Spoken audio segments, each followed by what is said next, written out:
Greetings. My name is Tarla Atwell.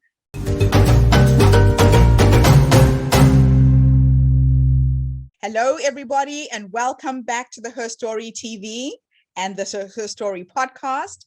This is Gertrude Macha here in beautiful Wellington, New Zealand, and I'm graced with the presence of yet another amazing sister coming to us all the way from the US. Welcome, welcome, welcome to our tribe. Tell everybody your full name, where you're based, how old you are, and share your story with us today. Greetings. My name is Tarla Atwell. I am located in Lawrenceville, Georgia, which is in the outskirts of Atlanta, Georgia. I will turn 40 this year in September, and I am so happy to be here. Tarla, what is the pivotal point that changed the trajectory of your life and your story? I would have to say when my parents divorced is when things changed for me, not realizing how close I was to both parents. I was raised by my grandparents. My parents worked a lot. So my grandparents raised me. And when my parents divorced, that was a pivotal turning point. But it's also a blessing because I realized I wanted to pursue a law degree after my parents' divorce, which is what I decided to do. And although it took some time, I finally got there. So you found your vocation, you dug into becoming a lawyer. And what have you done with this profession? How have you spurred the trajectory of your life? Well, my trajectory is not a common one. I graduated from Spelman College back in 2004 and immediately began to apply to law school. At that time, I applied to over 20 schools. I had family and friends sponsoring applications for me, but I did not get in. So I took a year off, not voluntarily, but I didn't have any place else to go. So I took a year off and really just had some personal time with me. I worked at a small firm in my hometown of Jefferson, Georgia.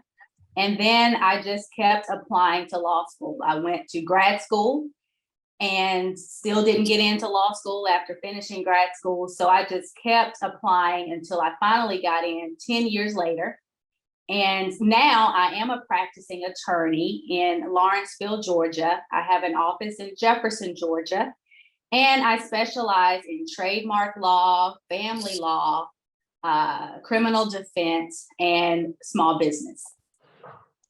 What made you keep going? You know, a lot of people will hit an obstacle like that and they will immediately say, you know, this isn't going to work, and they will give up. What was it about getting this particular profession that kept you in a perseverance mode?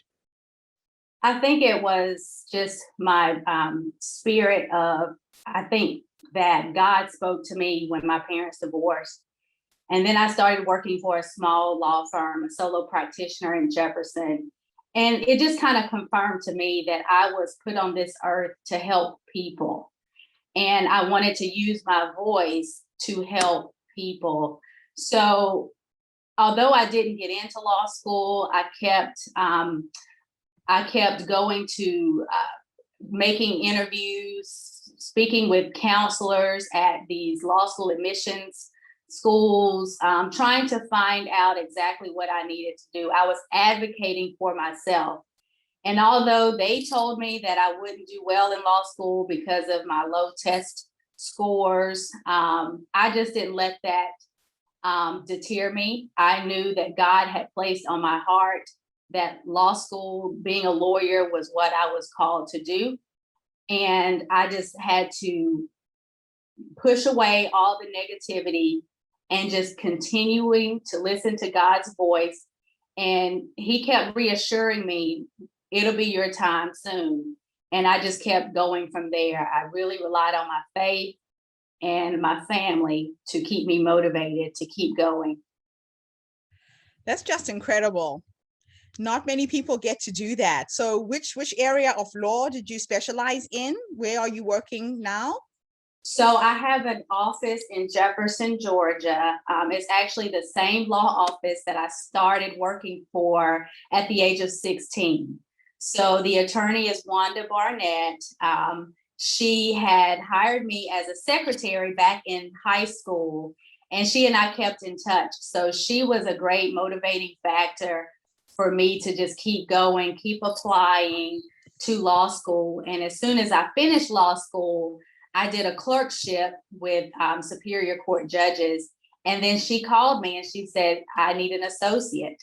So I am back in the same law firm, the small law firm where I started my love of the law in Jefferson, Georgia. We are primarily family law, trademark law, criminal defense, and business law. Wow. That's the importance of having these mentors, having Yes. other people who've gone before us to Yes. help guide us, to help support us, to help enlist us in holding on to the vision. What are you doing now to do the same thing? Do you have As a far mentoring as program? Yes, I have started speaking at elementary schools because I believe that they need to hear it now that, not everything will always be straight, and that's okay. I'm also a children's choir director, so I have been mentoring my children's choir at church pre-pandemic that they can do whatever they put their minds to doing. So I definitely try to share my story with everyone that I'm in contact with. I work with the Jackson County Community Outreach, which is a community outreach program here in Jefferson, Georgia, where I mentor and really motivate students who have received scholarships from the Jackson County Outreach to keep going, to never give up. I had received a scholarship from Jackson County Outreach when I was in high school. And so they planted a seed in me to keep going. And now I'm hoping I can plant a seed in somebody else. Oh, I love that. I absolutely love the fact that you are continuing the legacy of what you were taught by your mentor. Yes. Now, why did you agree to do this workshop, this interview today? I really want to share with those who are listening who may be going through anything. It doesn't have to be trying to get into law school. It could be grad school, medical school. It could even be a doctor's appointment where you've got some disappointing news about your health. Do not give up. If I can share anything, believe in God, have faith, do not give up. Do not let a number or a test score or a grade define who you are. You can be exactly what you want to be. Just keep persevering and pursuing your goals.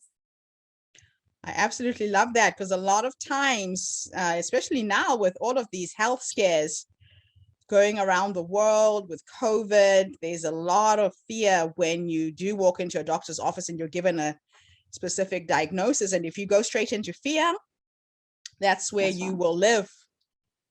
Yes. So thank you for sharing that. That's a really nice reminder. So if time was an illusion and I could take you back to the past, to that young woman who had this burning desire to be a lawyer, based on what life has taught you, if you could have a conversation with that young girl, what 3 nuggets of wisdom would you tell her?